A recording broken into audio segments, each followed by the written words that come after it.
Hello everybody, it's the Baron here. I do apologize for the graininess of the video.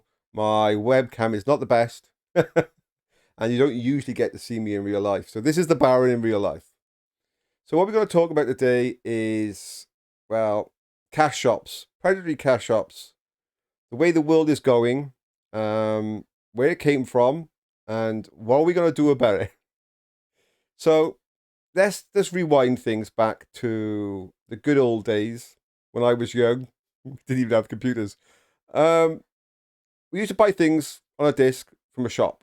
And as a developer, you had to get the box, do all the artworking, print the CDs, print a book, an instruction book, ship it out to a distributor. They then in turn ship it out to shops. And then you had about a 2 week window where it would hit the shelf and then it'd be gone.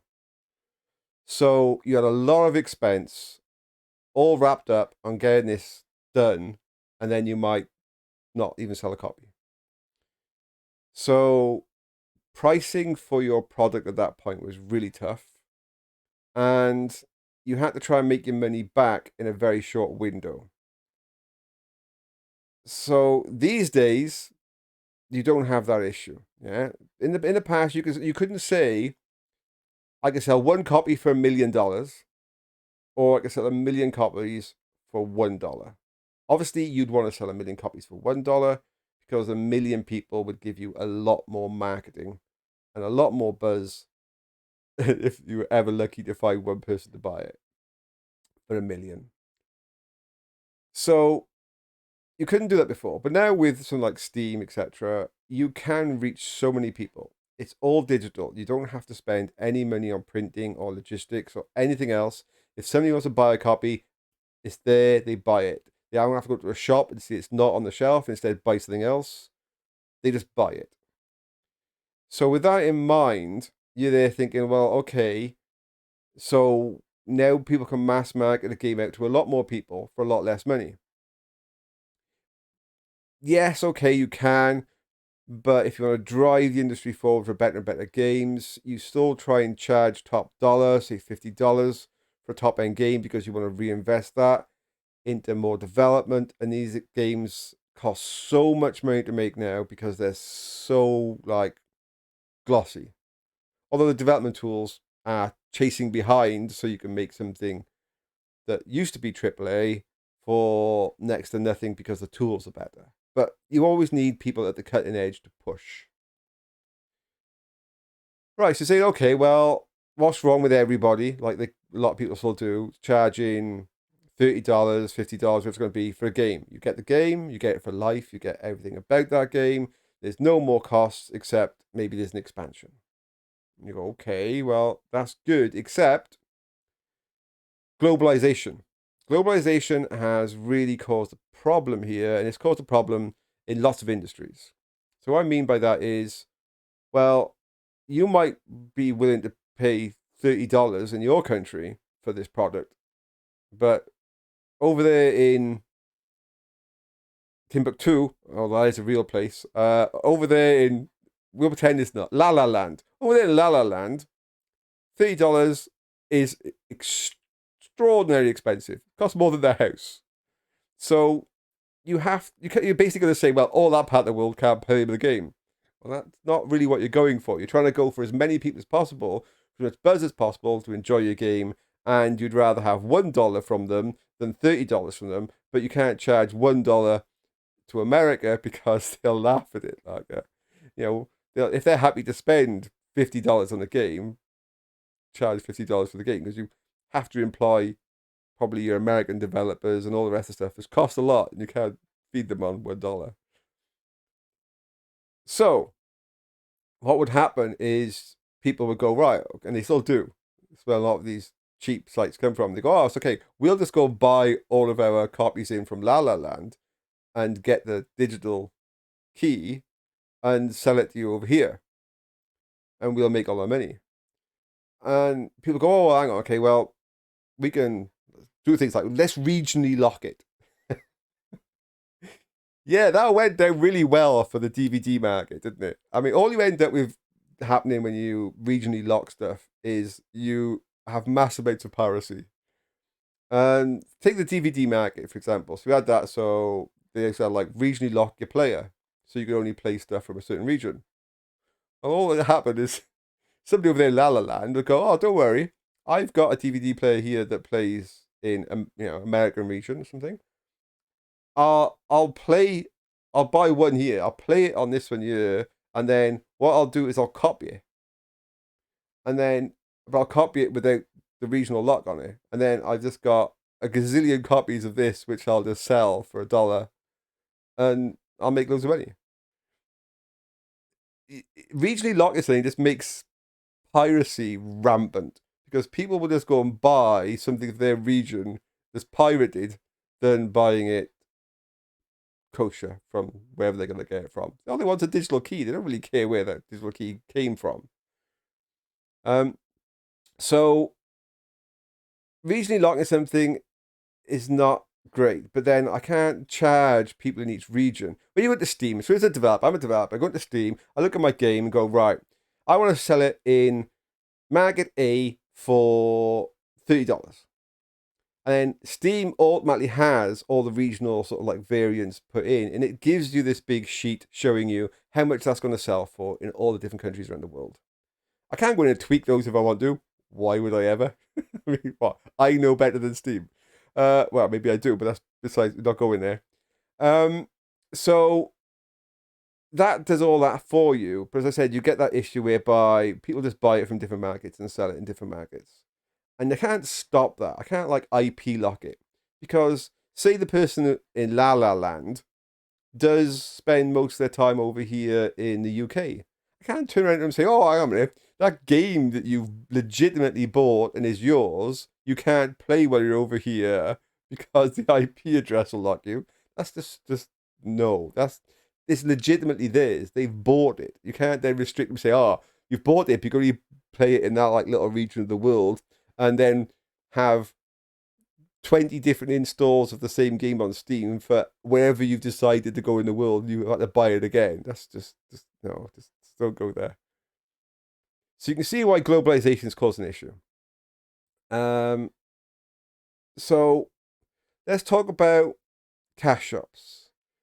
So let's just say, as a developer, right, if I give my game to everybody for free, everybody in the world can have it for free. And unlike before, this is not a demo.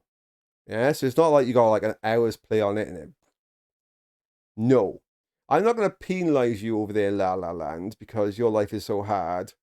You can play my game for free. However, I need to make money. I need to pay the developers. I need to pay the programmers. I need to do all this stuff. I can't do it for free. I need to make some money back on this product.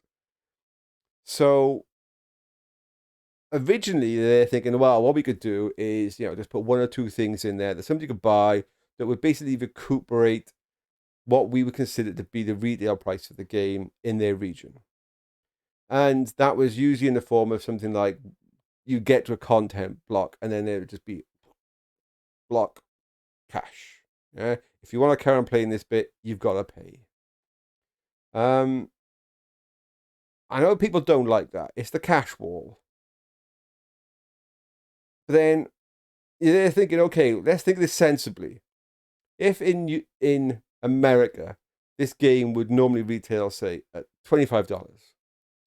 But what they've done instead is you can play a good 20 hours of this content for free, and then there's maybe like a $2 cash wall, then a $5 cash. It eventually comes to about $25 worth of cash walling for the whole thing to be fully unlocked. Once you fully unlocked it all, there's no more cash walls, there's no more anything.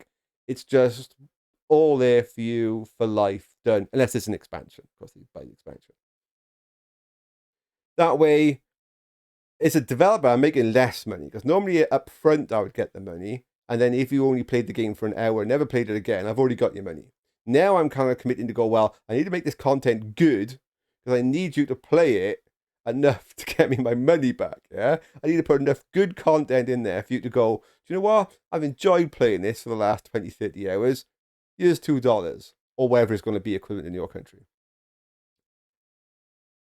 Now, That, in my head, although people might not like it, that in my head sounds like a sensible form of cash shop. You're basically breaking down the purchase of a game into chunks. But what's happened is somebody's put something in a cash shop at one point that could be a repeat spend, something that could be bought more than once. And rather than somebody just buying it once for $2, there's a certain percentage of the market that will keep buying it. And now they spent $200. So some game developers in the world at that point thought, whoa, hang on a minute, there's a certain percentage of my audience here that will just repeat spend and I can make a lot more money.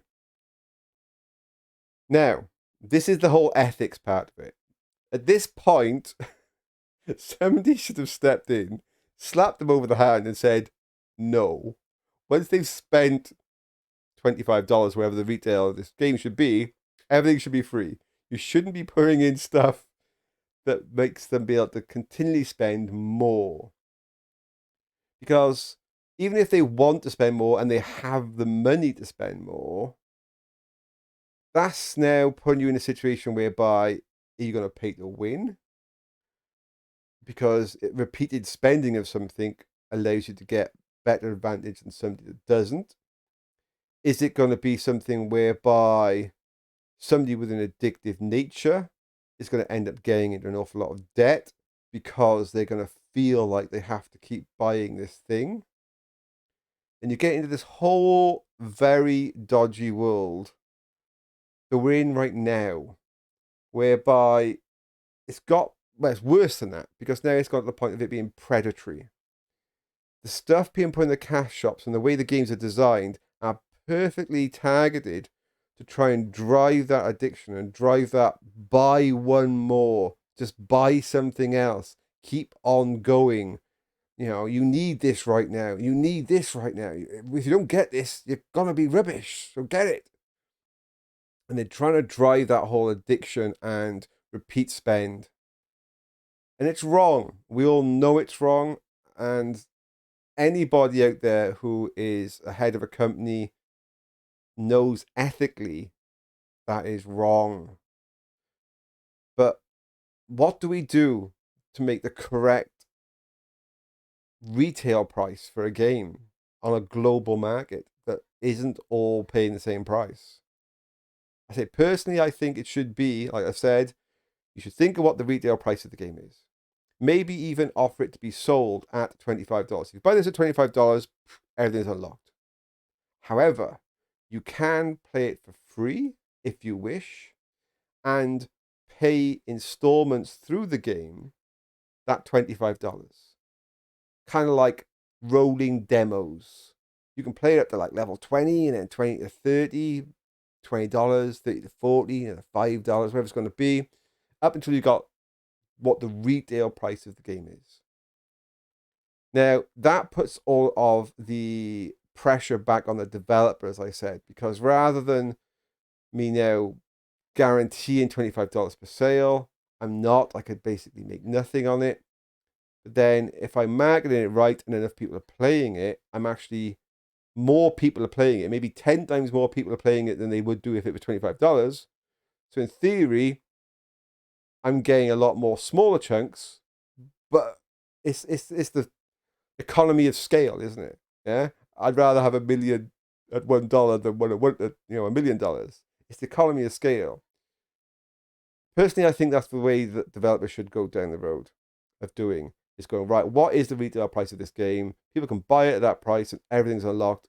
However, they can get it for free if they want, and then do in-game transactions that basically allow them to unlock it all on their market values, wherever their account is registered, and that's it. And let's not go down the road of where's your account registered and all the rest of it, because you have to have that issue as you got right now in trying to get around purchasing. So let's just go down that road. I personally think that's better than trying to do where we are right now, which is a slippery slope, just going downhill of corporations trying to milk as much money from you as possible, even though in the long term, because they always think short term, even in the long term, you're going to be broke, You're going to have all sorts of issues, and you're probably never going to buy any of their games again because you can't afford put a roof over your head, then a computer to play the game on. And they'll rather take the money from you now than think about, well, this is somebody that will be playing my games for 30 years to come. I want all that money up now, and they'll forget them. Just get out of here. Cast them aside. Let me know your thoughts. Let me know your comments. And I do apologize if you haven't to see the scary Baron as I really look on a really poor quality webcam.